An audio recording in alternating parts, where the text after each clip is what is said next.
If you're looking for a build to carry you through Nightfalls and other endgame content while becoming invisible and making your enemies volatile, then this is the build for you. What's up guys, Surf&Twerk here, back with another Destiny 2 video. This video is going to be for the hunters out there. It's going to be using the Void subclass. We're going to be using Gear Falcons and using mods like Void Surge, Time Dilation, and Firepower to be able to boost up our Gear Falcon and make it as powerful as possible. I will be going over every ability aspect and fragment, as well as armor mods and weapons that'll work best with this build, so make sure you stay tuned for the whole video. As always, the dim link will be down in the description below, and if you enjoy the content, be sure to leave a like and consider subscribing. Now on to the build.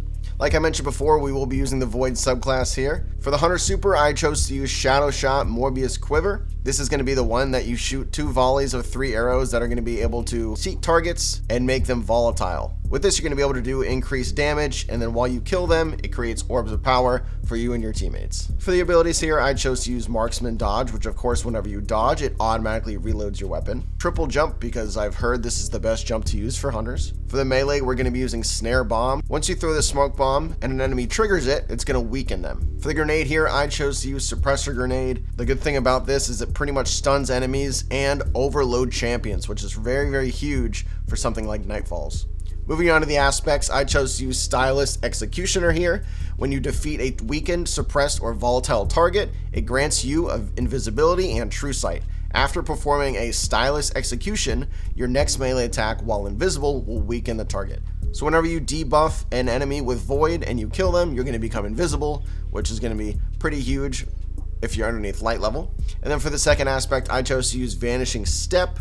Dodging makes you invisible. So you're going to be able to become invisible a lot here, which is going to be really good for reses, or that if you're getting your ass whooped, you're going to be able to at least become invisible and catch up some of your health. Moving on to the fragments, I'm going to use Echo of Expulsion, which Void ability Final Blows cause targets to explode, being able to kind of infect the other targets around it with those debuffs. Then I have Echo of Obscurity. Finishing Final Blows grant invisibility, yet another way to become invisible. Echo of Instability. Defeating targets with grenades grants volatile rounds to your Void weapons. This is going to be very huge in later seasons. When the artifact mod changes, you're going to have a good way to get volatile rounds again. And for the last one, Echo of Cessation. Finisher Final Blows create a burst of Void damage that causes nearby combatants to become volatile. Defeating volatile targets create a Void Breach. Good thing about Void Breaches is that they'll grant you your dodge ability whenever you collect them. So doing finishers is going to be pretty huge because not only are you going to do that burst of Void damage, but you're also going to become invisible.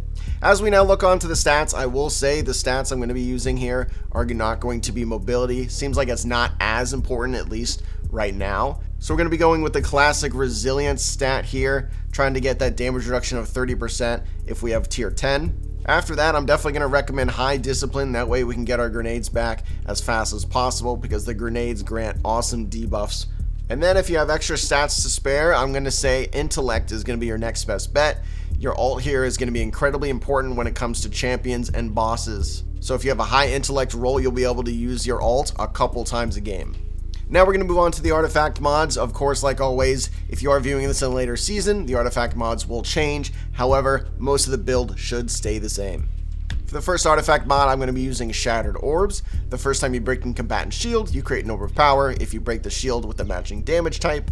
Then I used Volatile Flow. Picking up an orb of power grants your Void weapons volatile rounds, which is going to be very easy for this season, but we don't necessarily need it. Bricks from Beyond. Defeating a powerful combatant with a Void weapon has a chance to generate heavy ammo for you and your teammates. Spoiler alert, we're going to be using a Void weapon in this build, so this is going to be absolutely helpful as well.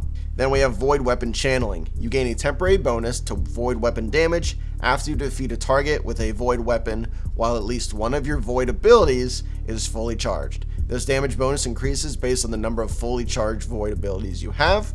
And then lastly, Prismatic Transfer. When you cast your super, each member of your fire team with a subclass damage type different than yours gains a bonus to weapon damage. So if you pop your super and your teammates are not on Void, they're going to have a huge DPS boost.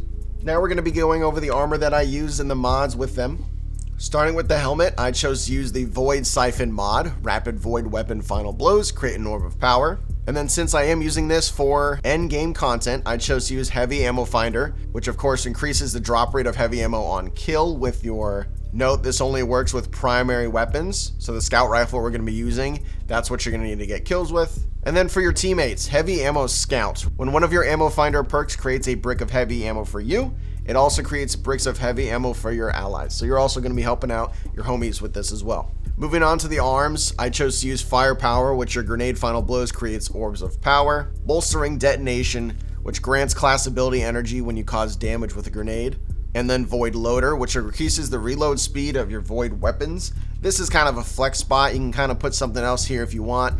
However, I'm going to be using a scout rifle for most of the time, so I figured the reload speed would be pretty solid. Now this is where we move on to the chest piece, and of course our exotic slot here, Gear Falcons. The exotic perk here is called See Me, Feel Me. Your void weapons gain volatile rounds after you emerge from being invisible. When you are invisible and defeat a combatant while using a finisher, all of your weapons gain bonus damage. You and your nearby allies gain a reserve overshield and improved class ability generation. These reserves overshields can be deployed by using a class ability. So I don't know how the hell this chest piece is so damn powerful, but you're getting volatile rounds. You're gonna be able to become invisible, of course, after using a finisher. Not only that, you're getting bonus weapon damage for you.